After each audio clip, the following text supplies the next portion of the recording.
Le he llamado a este sermón la destilación divina. Quiero darle una generalidad del Salmo y desde ya le debo decir que no entraré en los detalles del Salmo por un asunto que debemos resolver sí o sí. Este salmo en su original es un acróstico, en sus 22 letras, en el alefato hebreo, y obviamente usted no nota ese detalle en el español porque pues es una traducción, obviamente, pero de hecho si David lo puso en un acróstico, muy seguramente era para hacerlo muy memorable, para que cada letra sugiriera un mensaje, como pasa con los acrósticos. Es decir, hermanos, es un salmo que David intencionalmente, inspirado por el Señor, quiere que le pongamos atención. El mensaje principal del salmo, veo que es evidente, es uno de los salmos más conocidos entre nosotros, y es una alabanza a Dios por haberle librado de un episodio bien peligroso. Es un salmo de alabanza. David estaba en un asunto bien peligroso y fue librado, y este es el producto de este salmo. Así, cuando el peligro cesó, entonces, inspirado por Dios, David escribe esta poesía en donde expresa varios asuntos alrededor de la alabanza, como gratitud, confianza en el Señor, dependencia a Él. También en el Salmo aprovecha para recomendar a otros la confianza en Dios. ¿Para qué? Pues para que ellos hagan lo mismo que Él. Cuando Él fue librado, reconoció a Dios, confió en Él, le alabó, y por eso aprovecha para que otros confíen en el Señor también. Llama a otros a confiar en el Señor para que también puedan alabarle. Recordando esto, hermanos, que el Salmo no le aplica a todo el mundo. Todo esto del Salmo, todo esto que dice el Salmo, habla, hermanos, a los que temen al Señor. O sea, que no es un Salmo que el recto y el injusto o el malvado puedan usarlo para sus propósitos, no es así. El salmista aclara constantemente que la esperanza de este salmo solo es para aquellos que son piadosos, que andan bajo el temor de Dios, que han reconocido su dependencia del Señor. Como esto es verdad, entonces exhorta a los impíos a abandonar su camino, porque Dios solo ayuda a los que confían en Él. Este salmo fue escrito, hermanos, para una ocasión particular, como lo indica el título. Sin embargo, hay muy poco de este salmo que no pueda también aplicarse a un contexto general. Es decir, aunque el salmo fue escrito en una ocasión específica, realmente refleja muy poco la situación en general. Entonces podemos hacer uso de él en su gran mayoría como aplicable a toda situación. Este salmo contiene declaraciones de gratitud, así como proposiciones de instrucción para nosotros. Contiene alabanzas, así como instrucciones. Quizá este breve bosquejo le ayude, y espero que nuestro hermano lo coloque todo de una vez, le ayude a acercarse al contenido de forma más concienzuda de lo que haremos en este sermón. Así que ahí va el bosquejo para que quizás mañana, en la semana, otro día que se acuerde, usted se pueda concentrar en él. Los puntos principales del Salmo son 5. 1. Expresiones de alabanza a Dios por su bondad que él y otros habían experimentado en el peligro, versículos 1 al 6. Segundo, encontramos la exhortación a todos para que confíen y busquen a Dios, versículos 7 y 10. Ahí es cuando Él está recomendándole a otros que confíen en el Señor.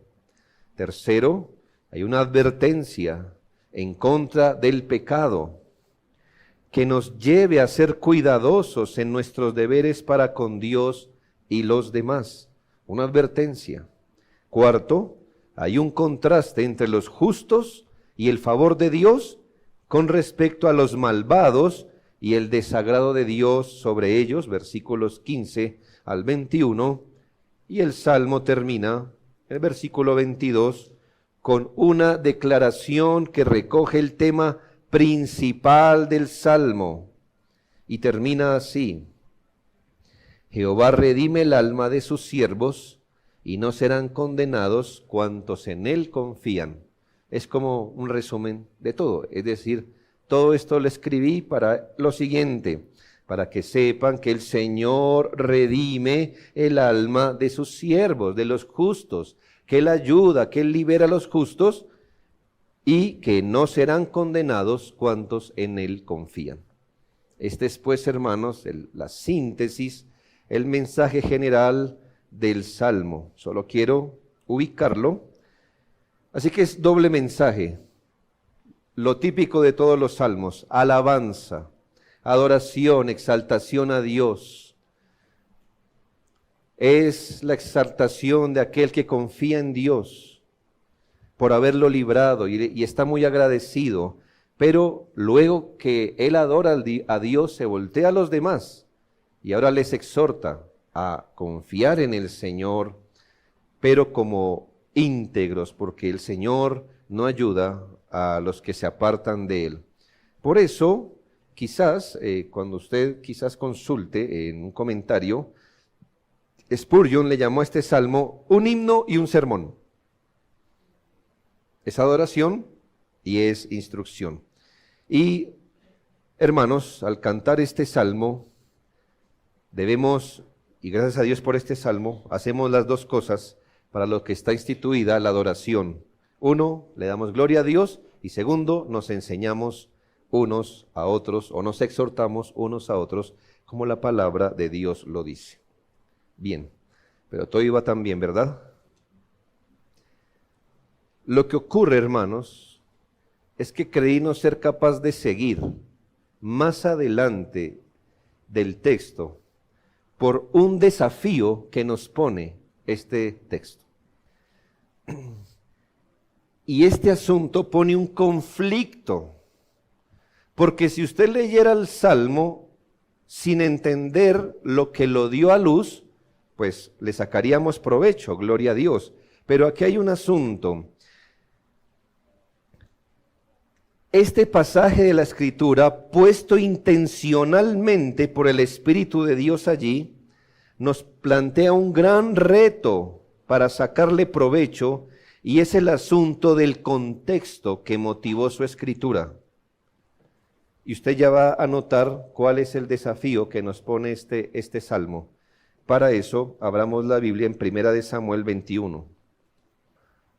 Es uno de los episodios conocidos en los que David fue perseguido para ser asesinado por el rey Saúl. Y en ese momento David decide pasarse a los filisteos. ¿Recuerda dónde era Goliat? De los filisteos. ¿Quiénes cazaron pelea constante contra Israel? Los filisteos. ¿Quiénes mataron a Saúl? Los filisteos. Los filisteos y los filisteos. Cuando David estaba huyendo, se pasó a los filisteos para salvar su vida. No se parece al Salmo, ¿verdad? Pero después, él pensó pasar inadvertido, pero la gente lo reconoció y dijo: ¿este es el que mató a Goliat? Este solo. Entonces David tuvo temor de su vida. ¿Y qué hizo David? Se hizo el loco. Se hizo el loco. Regularmente parte de nuestra naturaleza caída es no aceptar nuestra verdadera condición. Si de la abundancia del corazón habla la boca, y entiéndase esto como un principio, que es que uno resulta haciendo o diciendo todas las cosas de acuerdo a su corazón, entonces lo que hoy demuestra de forma enfermiza los actos de las personas es una aversión a mostrarse como son en realidad. Hermanos, esto ha pasado siempre y hace parte de nuestra naturaleza caída, pero hoy se ve más, una completa aversión a mostrarnos como realmente somos. Esto ha pasado siempre y sin embargo, el derribo de algunas barreras que antes contenían esto y la facilidad de hoy de controlar uno mismo su imagen ha ayudado a que esto se vuelva no solo epidémico, sino endémico. Se sabe que desde la época de las pinturas, los reyes u oficiales militares tenían personas encargadas para pintarlos de la mejor manera, para hacerlos más grandes de lo que eran, para hacerlos más fuertes de lo que eran, o hacerlos parecer más elegantes de lo que eran y ocultar así sus defectos. Eso de pararse frente a una cámara y poner el perfil mejor, eso no es nuevo, es tan viejo como el pecado.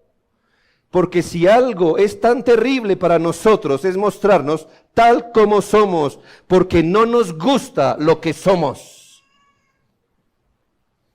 Nos encontramos hasta físicamente feos.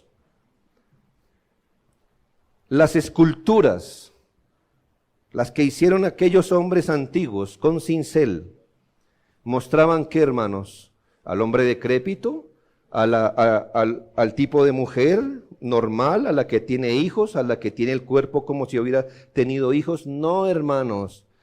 ¿Qué es la diosa de Venus? Bueno, la que está en el Palmolive, pues. ¿Sí? ¿Qué es eso? ¿Así es una mujer de verdad, hermano?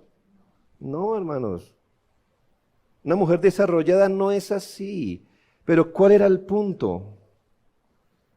Es estampar una imagen de algo que uno no es. El David, el esculpido. Ningún hombre normal tiene un cuerpo así a menos que viva para eso.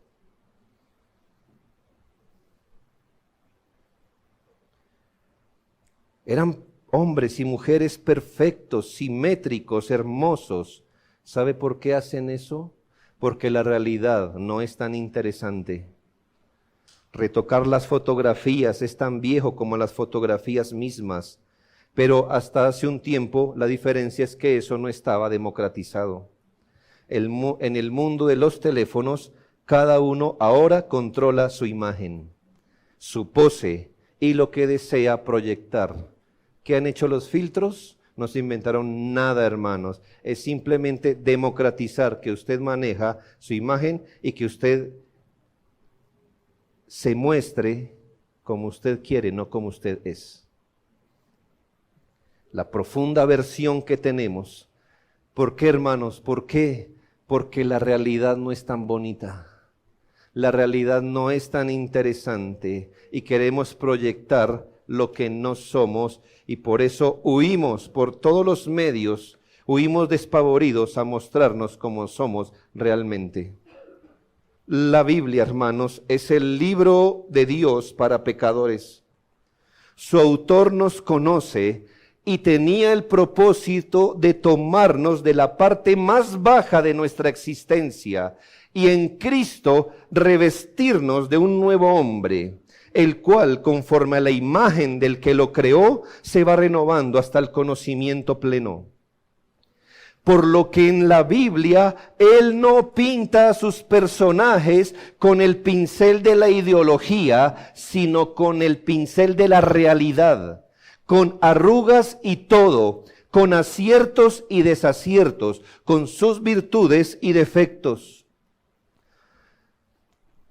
El autor divino, el Espíritu de Dios, pintó a sus personajes en sus grandes muestras de fe y valentía piadosa, como David cuando con una piedra y en dependencia de Dios, en confianza del Señor, derribó al gigante, así como en sus desconfianzas y caídas, como en esta ocasión, hermanos, el mismo hombre que derribó al gigante se pasa a los filisteos y se hace el loco. Solo hay una imagen perfecta en la Biblia, hermanos. Es la del Hijo hermoso y eterno de Dios, el Señor Jesucristo, que no necesita ser retocada por ninguno. Los demás seres humanos en la Biblia, queridos hermanos y amigos, son solo esbozos, bocetos o borradores de esa hermosa imagen de Cristo. Eso fue verdad para David. Y esta mañana es una patente realidad en todos aquellos que somos hijos de Dios. Hermanos, no somos lo que deberíamos ser. Y estamos tan lejos que usted y yo solo somos borradores, bocetos, bosquejos pálidamente hechos de una imagen perfecta como es la de Cristo. No hay filtros de belleza que podamos llevar ante nuestro Dios. No hay fajas que nos hagan aparentar una figura mejor ante nuestro Dios. Estoy hablando metafóricamente. No hay químicos que quiten nuestras arrugas delante de Dios, ni tinturas que nos hagan parecer mejores. Dios nos conoce tal y como somos. Y somos esto. Y no somos más que esto, hermanos.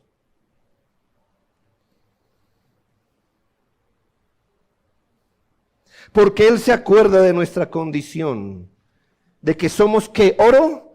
No, polvo. Polvo.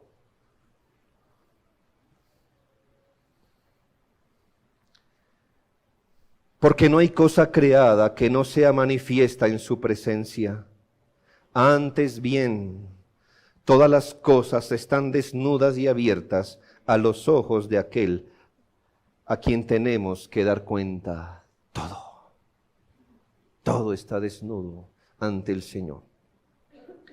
Y aquí tenemos a David, hermanos, en el mismo libro que nos ha pintado, porque de David, hermanos, hemos aprendido tanto en estos salmos de un hombre que confiaba en Dios. Por supuesto. Aquí tenemos a este hombre piadoso, un creyente verdadero. El tenor de su vida, entiendan los niños, el tenor, lo que marcaba en general su vida. ¿Me hago entender? Lo que le caracterizaba en general. El tenor de su vida era la confianza y la dependencia al Señor. Era un hombre de corazón tierno, dependiente del Señor, amante de Él y adorador. Pero también, hermanos, la misma Biblia nos ha permitido verle casi anegado en sus pecados. Anegado es cuando el agua lo tapa uno. Anegado en sus pecados. ¿Qué dijo 2 salmos anteriores? Ay, bienaventurado el que el Señor perdona. Ahora me recuerdo lo que yo hice. Yo pequé y callé, y se secaron mis huesos, y se aumentó mi gemir día y noche. ¿Ya lo ve? El mismo hombre, el mismo hombre. Anegado, casi anegado en sus pecados y debilidades, pasando por temores y conflictos. Y aquí lo encontramos, hermanos, huyendo, pasándose al lado de los filisteos, para salvar su vida y engañando, fingiéndose loco, para que según él no lo mataran. No importa que Dios le hubiera dicho, usted va a ser el rey, no importa, ¿verdad? No importa que Dios había dicho, después de Saúl va usted, y usted será el rey. No, no importó eso. De todas formas había que salvar su vida mediante una treta. ¿Me hago entender? Ahí está su debilidad. El mismo hombre que confió, desconfió. El mismo hombre que era valiente, huyó despavorido. Aquí debemos ser cabales, hermanos, y no pasar tan duro por David, como diciendo, pobre de él, el asunto no era fácil. Nadie se estaba burlando de su profesión de fe, hermanos, ni nadie lo amenazó con que si hacía esto lo echaba del trabajo, no. Él pareció intuir lo que era verdad, que era cuestión de tiempo para que una espada lo decapitara, o una flecha lo alcanzara, o fuera atravesado por una lanza. Dormir con los sentidos despiertos, el que lo hace sabe que es horrible. Dormir con los sentidos despiertos, mirar siempre por encima del hombro quién va atrás de usted, beber mirando el movimiento de las ramas. Vivir así por años no es fácil, hermanos, porque a ese hombre lo estaban buscando para matarlo. No era fácil vivir así para un hombre pobremente acompañado y desarmado. ¿Cómo lo sabemos? Porque antes de lo que leímos en 2 de Samuel, ¿dónde estaba David? Dice que salió de ahí, se fue a Gat. Antes de irse a Gat, ¿dónde estaba? En un templo. ¿Y qué fue hacer a un templo? Bueno, él dijo, estoy en una misión. Le dijo al sacerdote, ¿por ahí no tiene un arma? Ya ve, hermano. Un hombre solo, desarmado, con un pequeño grupito de hombres que huyó con él, temiendo por su vida. Hay que ser cabales también, hermanos. La providencia lo arrinconó, porque allá le llegó Saúl. De tal manera que huyó a Gat, y cuando vio que podía levantar rivalidades y poner en riesgo su vida, fingió ser loco.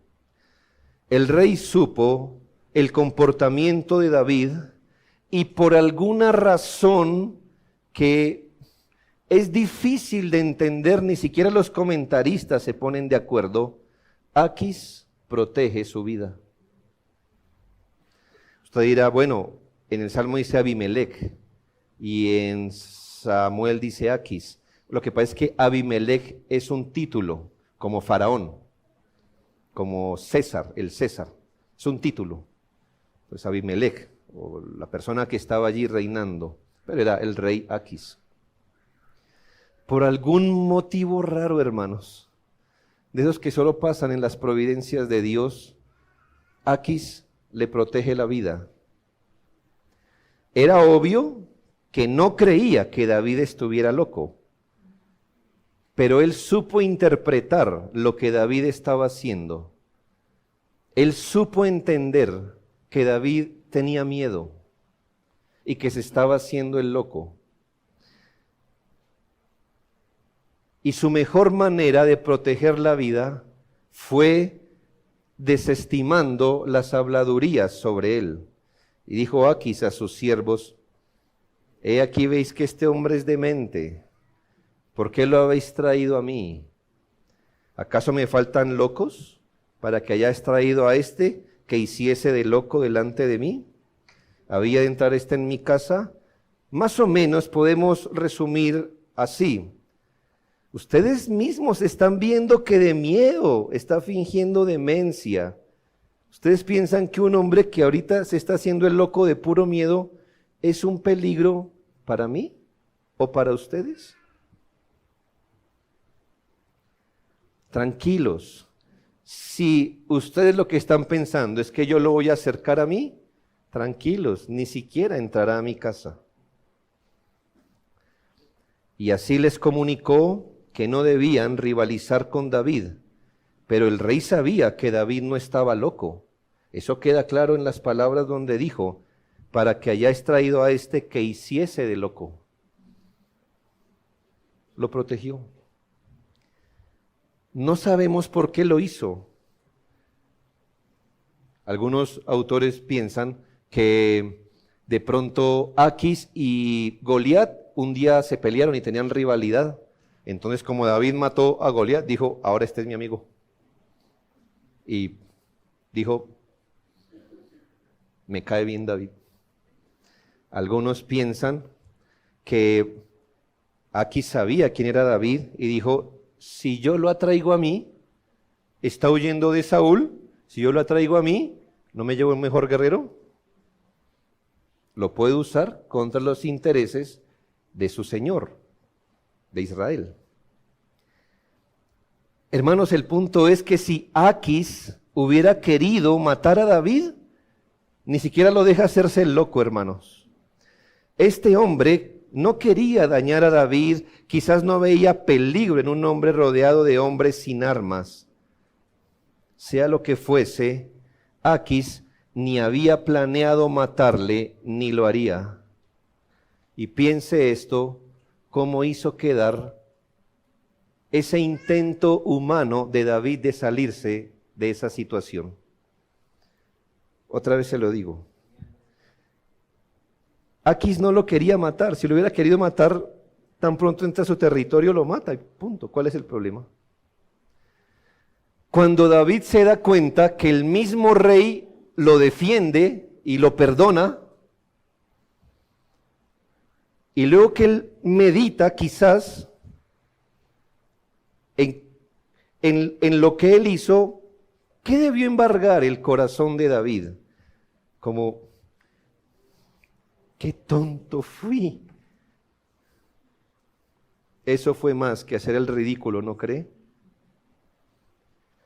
Ese sentido, hermanos, de decir, todo esto que hice para salvar mi vida, para saber que este hombre no me quería matar. Qué vergüenza ante los hombres, pero qué vergüenza ante Dios. ¿Cómo me vi de mal ahí?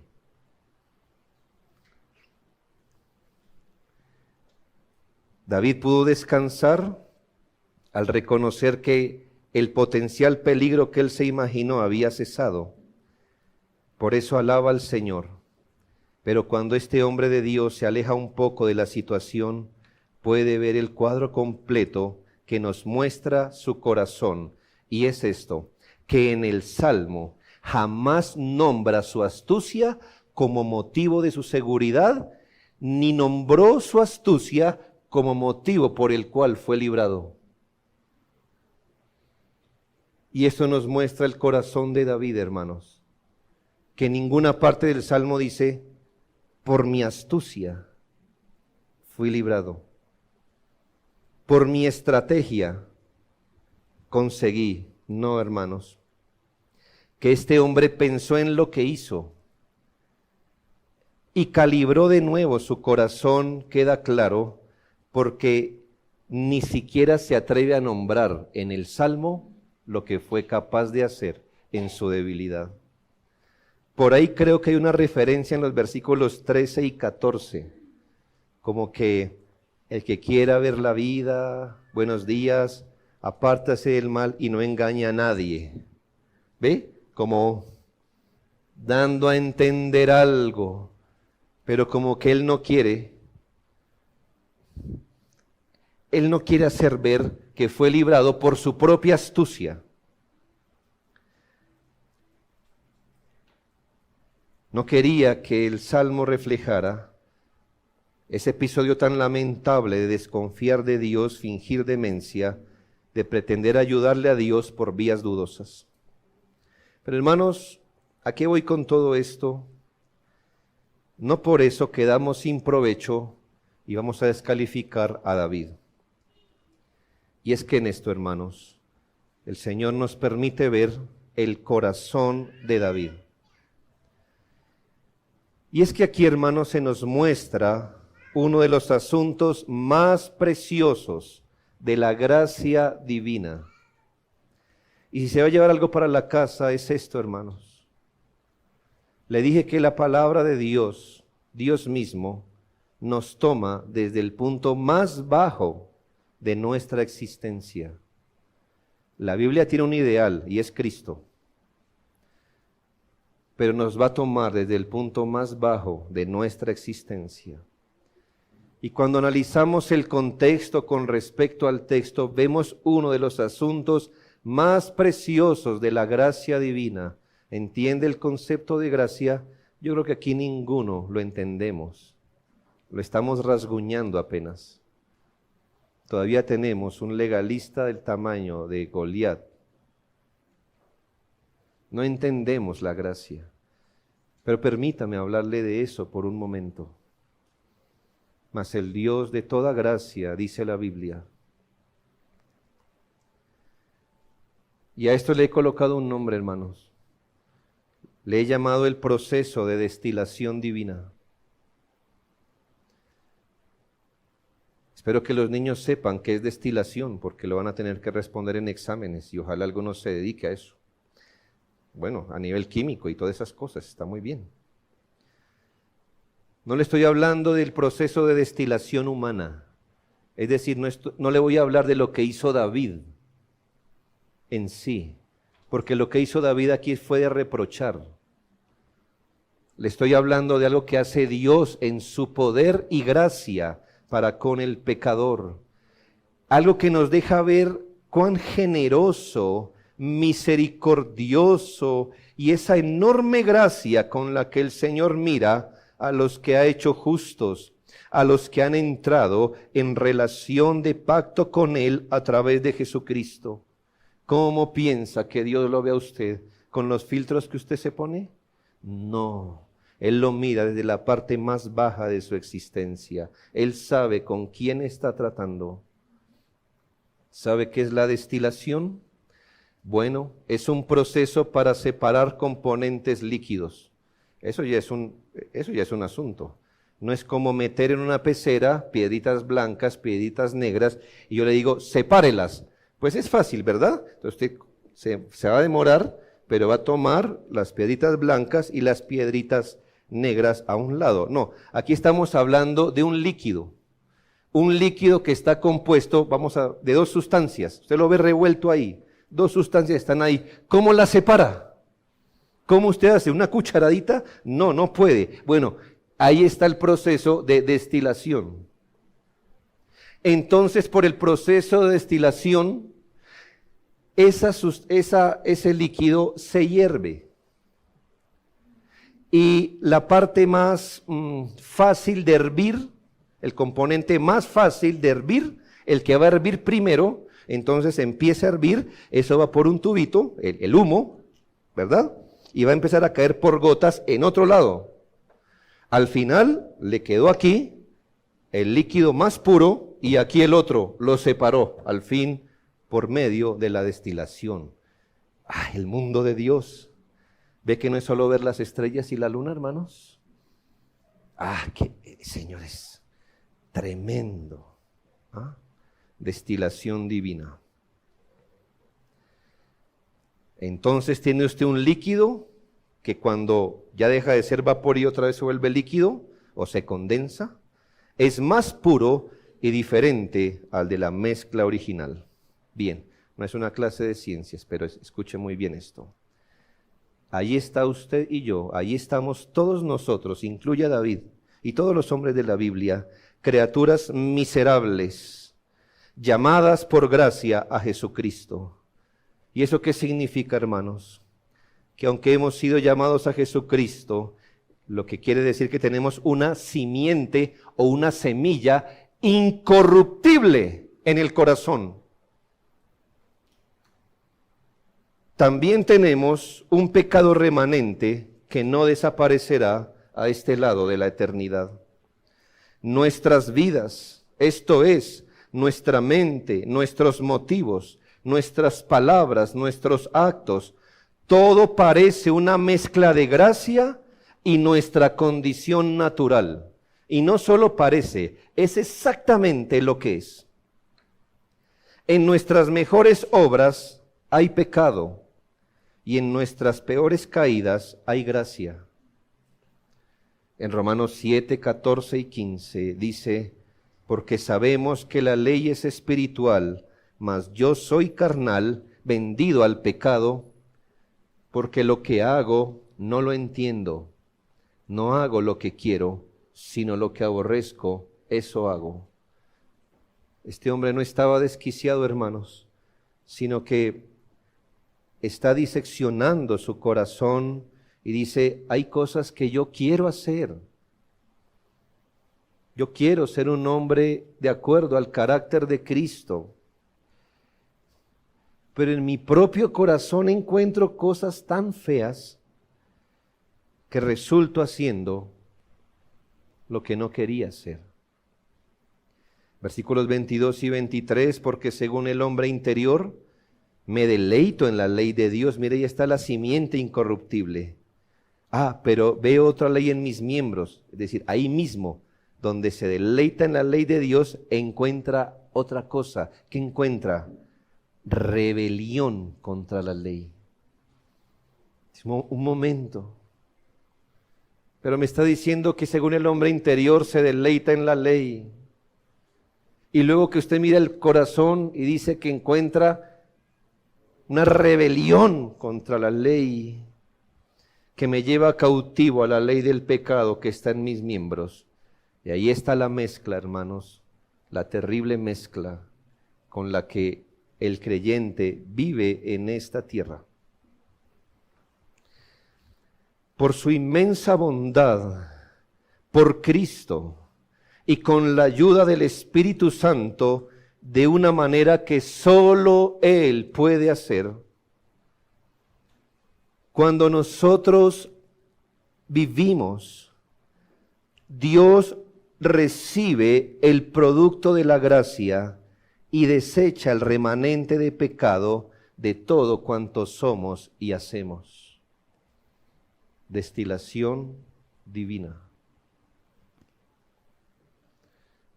Cuando usted ora con esa mezcla de una simiente incorruptible, esa mentalidad de la gracia, esos deseos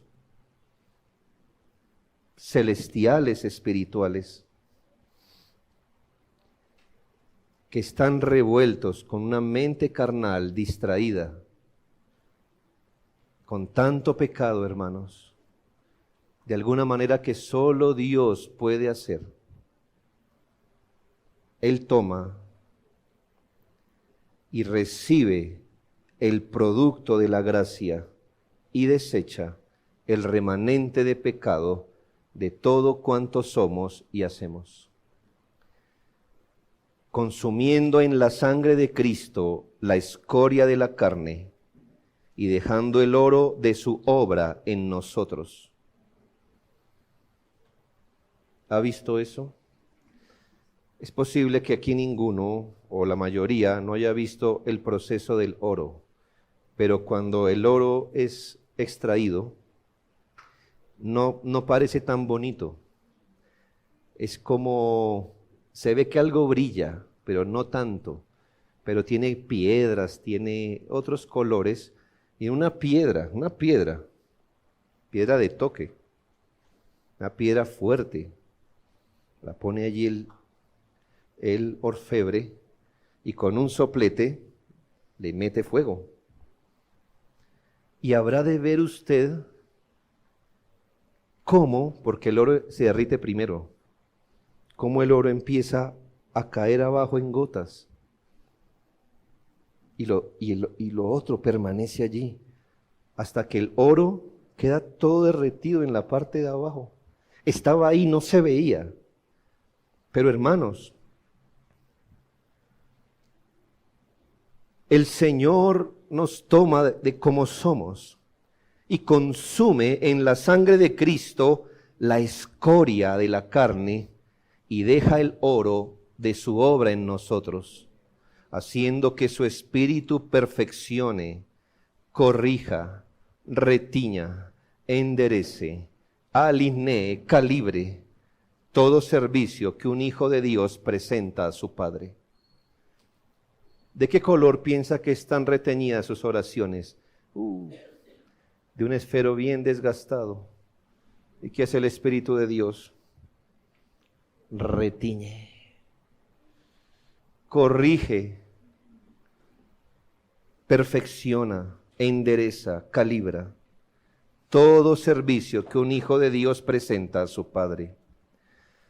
En su paciencia y gracia, Dios ha provisto todo recurso para que los justificados, que ya están siendo vistos detrás de la justicia perfecta de su mediador, puedan presentar sacrificios espirituales delante de Él y aún puedan solicitar su ayuda y misericordia cuando lo necesitan. Todo esto porque en sí mismo nuestro servicio, ofrendas, sacrificios, obediencias, oraciones, meditaciones, se quedan tan y tan cortas que a menos que se le aplicara esta destilación divina o purificación, en lugar de gracia, hallaríamos juicio.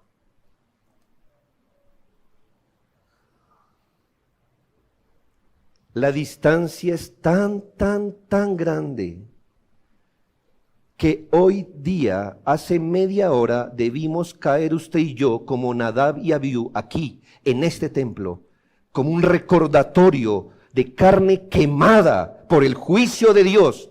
Y la pregunta es, ¿por qué eso no ocurrió? Y le voy a decir por qué. Porque por algún motivo o algún proceso donde la sangre de Cristo es aplicada, el Señor recibió de nosotros lo que Él mismo puso en nosotros para ser recibido y quemó la escoria y la dejó a un lado para poder aceptar nuestras ofrendas como un sacrificio santo y agradable. Por eso. Y lo mismo pasa en los jueves, en la reunión de oración y en su devocional personal, en su devocional familiar. Eso pasa en su existencia. ¿Por qué Dios le dejaría respirar un segundo más en la tierra de los vivos? Si no es porque de alguna manera le mira a usted y solo recibe lo que la simiente incorruptible, lo que su misma gracia puso en nosotros, y aparta y deja a un lado la escoria y lo que no sirve. Esto se dice también, hermanos, para que apreciemos que cuando David tuvo esa horrible debilidad, escoria, ¿verdad? Y pensó que era mejor fingirse loco y engañar a los demás, la Biblia nos dice el corazón con el que lo hizo. Ah, un momento. ¿Qué? Sí, hermanos, le estoy diciendo que quiero que aprecie que cuando David tuvo esa debilidad y pensó que era mejor fingirse loco y engañar a los demás, también lo hizo esperando y confiando en Dios. ¿Cómo es eso?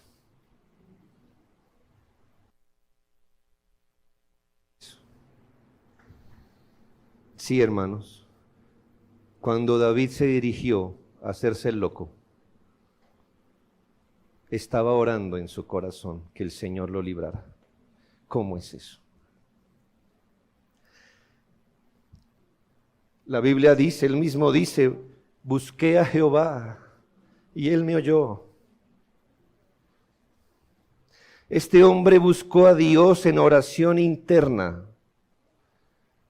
Este hombre no quería hacerle mal a nadie, porque su engaño aquí no consistió en qué mal le hago a Aquis. ¿Me hago entender? Él no estaba pensando en qué mal le hace al otro, sino en cómo me libro yo de él. Y haciendo esto, lo estaba haciendo confiando en Dios. ¿Usted puede entender eso? Espero que lo entienda, porque así es que usted ha aprendido a vivir, y yo, ¿o de qué otra forma, hermanos?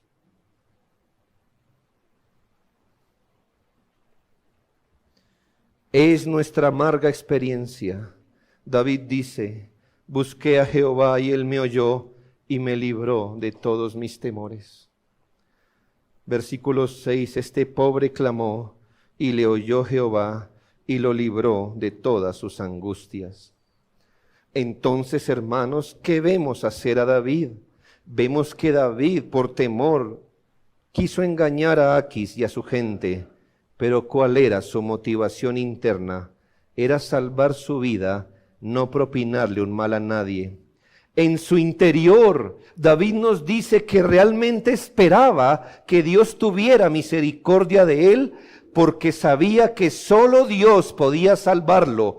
Oró fervorosamente, confió en el Señor y luego se hizo el loco. ¿Entiende usted esto? Qué complejo es esto, hermanos.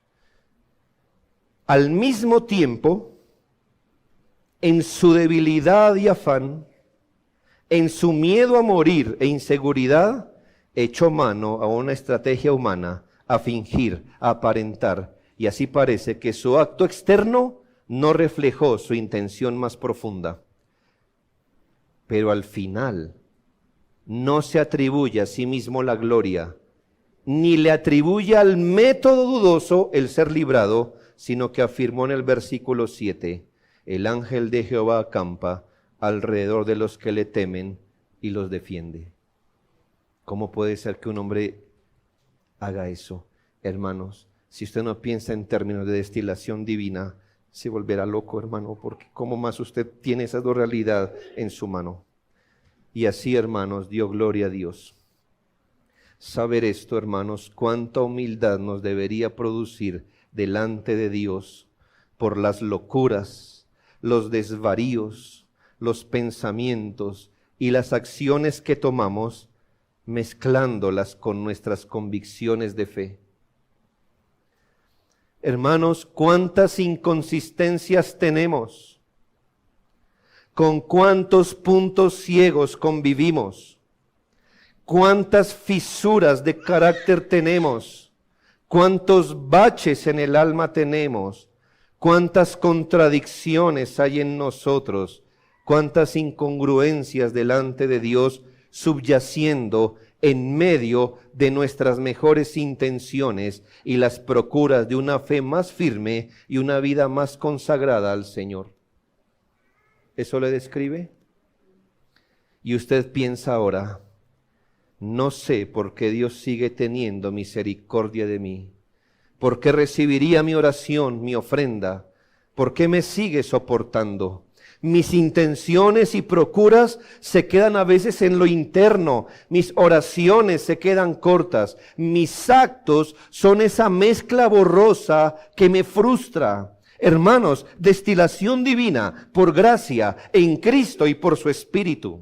Ahora entiende por qué Abraham no fue recordado en el Nuevo Testamento como el mentiroso y débil padre, sino como el padre de los que creen. ¿Por qué Sara fue recordada como sujeta y no como incrédula?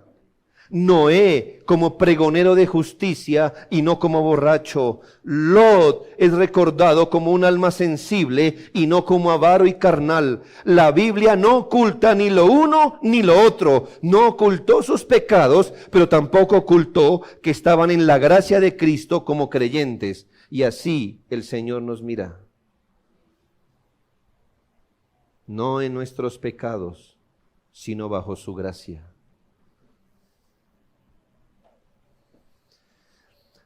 Cuánta humildad delante de Dios, hermanos, debería producir eso en nosotros. Cuánta humildad, cuánta humildad. No somos guerreros. No estamos en nuestra mejor condición jamás. Siempre tendremos esa mezcla. Y Dios nos diera luz para mirarnos a nosotros mismos. Porque a veces, hermanos, nos parece que la incongruencia es de los demás, no nuestra. Que los demás viven inconsecuentemente, pero yo no. Con cuántas cosas horribles todavía vivimos, hermano, que no las ve, pues empiece por esa incongruencia. Por esa incongruencia, una de las mayores. No veo mis incongruencias. Empiece por ahí, que es una de las peores. Yo me miro y digo, pues yo sí tengo mis debilidades, pero no son tantas. Si usted llega a esa conclusión, empiece por ahí. Mire, Señor, este hombre hablando, o esta mujer hablando, pensando eso de sí mismo. Ahí estoy yo, con mis filtros, poniéndome un filtro para ocultar la realidad que no es tan interesante, que no es tan bonita. Eso es lo que soy, eso no soy yo. ¿Sabe, hermano? Aprenda esto. El pecado es peor de lo que usted piensa. Sus pecados son peores de lo que usted los puede mirar. Siempre piense eso, piense eso. ¿Cuánta humildad debería producir esto hacia nuestros compañeros en la fe, hermanos? En esto deberíamos siempre poner como lema: prontos para oír, tardos para hablar. Y tardos para irarse con el otro.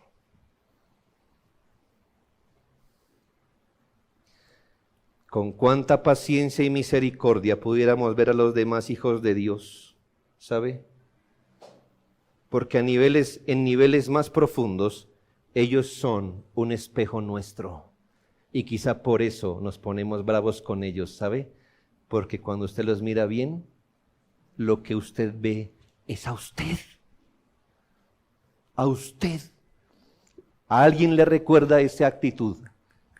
Esa actitud que usted ve y que le molesta de su hermano. ¿A quién le recuerda? ¿A quién? A usted.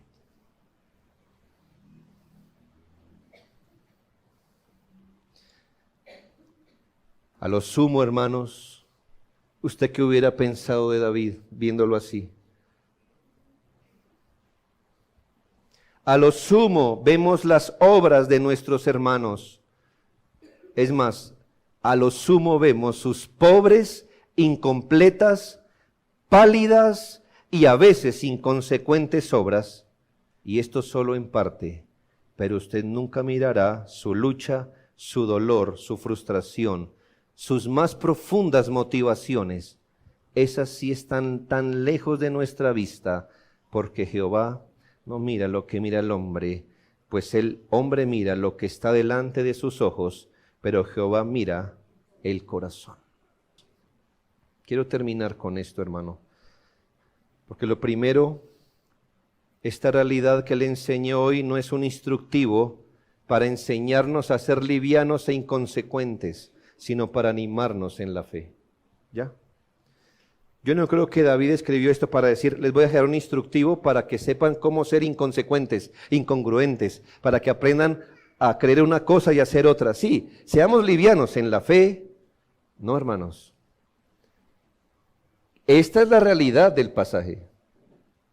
Pero este pasaje no es un instructivo para ser livianos. Este pasaje no puede ser usado para animarnos a ser inconsecuentes en la fe. Este pasaje está dado para animarnos a confiar en el Señor. El Salmo nos declara una realidad. Es una pintura con arrugas y todo para instruirnos en la fe, no en las inconsecuencias. El pasaje no está dado para relajar la carne o hacernos menos vigilantes con nuestra alma o para darnos tranquilidad en nuestros pecados. No, el Salmo es un pasaje de confianza en Dios, es un sermón de advertencia, no un manual para el pecado.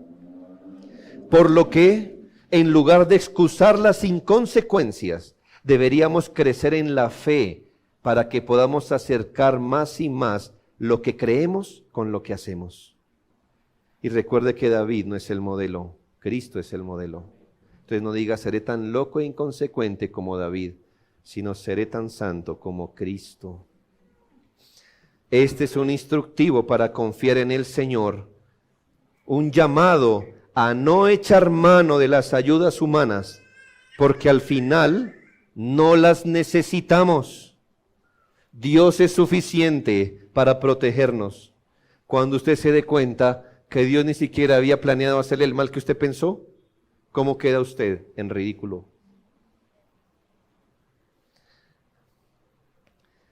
Segundo, hermanos, Dios nos ha dado en su palabra las maneras en las que debemos andar cuando estamos en angustia.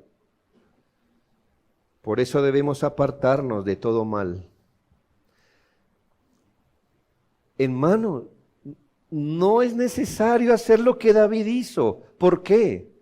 Porque Dios nos dio ya en su palabra las maneras en las que debemos andar cuando estamos en angustia. Así que no es necesario echarle mano a estas herramientas. No solo se lo demuestro con David, sino con hombres como Ezequías. ¿Recuerda cuando fue amenazado?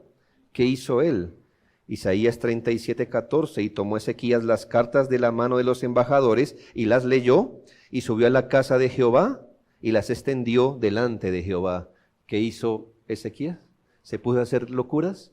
No, hermanos. Una amenaza por escrito, una amenaza de invasión por escrito, se fue corriendo a la casa del Señor y abrió la carta y se la mostró a Dios. ¿Qué tierno, no le parece? ¿Sí, hermano? Dios nos ha dado la manera de cómo hacer las cosas. Buscó ayuda, y ¿qué hizo el Señor? Pues salió en su ayuda, ¿sabe? La próxima noche creo que fueron 75,000 personas de un solo, el Señor los mató. ¿Ya ve? Mujeres como Esther, cuando vio el peligro, ¿qué hizo? ¿Qué hizo? Llama a Mardoqueo y le dice: ve y reúne a todos los judíos que se hallan en Susa, ayunad por mí y no comáis ni bebáis en 3 días, noche y día. Yo también con mis doncellas ayunaré igualmente, y entonces entraré a ver al rey, aunque no sea conforme a la ley. Y si perezco, que perezca. Si ve, no engañó a nadie, no hizo nada. Hermano, Dios nos ha dado la manera. Y fueron librados, hermanos. Hombres como Pablo: hermanos, orad por nosotros, para que la palabra del Señor corra y sea glorificada, así como fue entre vosotros, y para que seamos librados de hombres perversos y malos, porque no es de todos la fe. ¿Y qué pasó? Y fue librado hasta donde Dios quiso.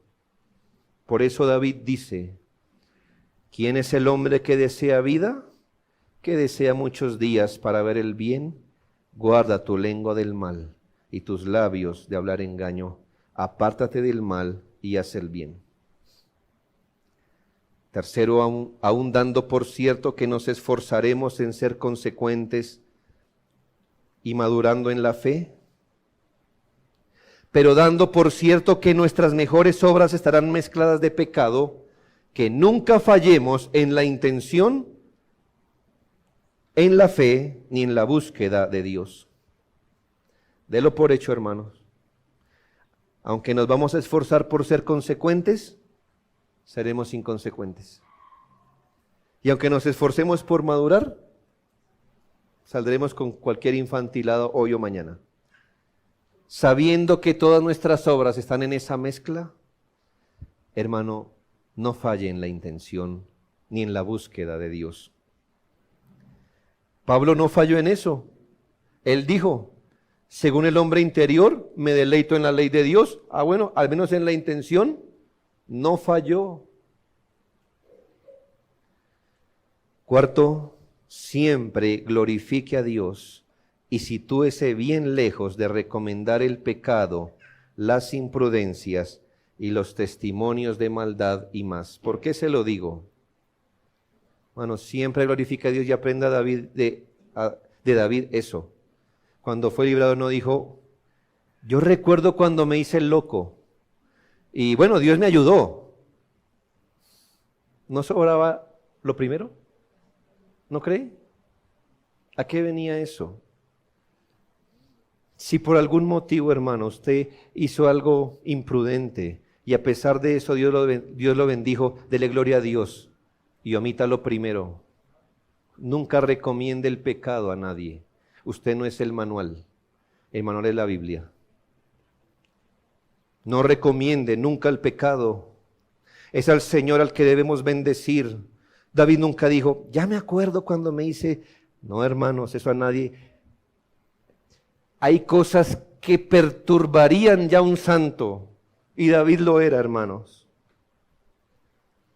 Aún en aquellos casos evidentes en los que la misericordia recibida nos recuerde nuestro pecado, no le sustraiga la gloria a Dios, porque lo importante no fue cuánto usted pecó, sino el Dios que lo salvó, que lo levantó de esa ignominia. Dice un autor: pese a que nuestro plan era cuestionable y tortuoso, pese a que nuestro anzuelo estaba oxidado, Dios permitió que el pez mordiera, y debemos darle gracias a Dios por ello. No por el anzuelo oxidado, sino por lo que Dios hizo. Finalmente, hermanos, gloríese en la gracia del Padre, en la justicia de Cristo y en la ayuda del bendito Espíritu, pues es lo único por lo que no hemos sido consumidos. Gloríese en eso, que el Señor no nos está viendo en esa mezcla horrible, sino que está viendo en nosotros, por su gracia, la justicia de Cristo. Y por eso el salmista dijo, en Jehová se gloriará mi alma, solo en Él se gloriará mi alma. Oremos.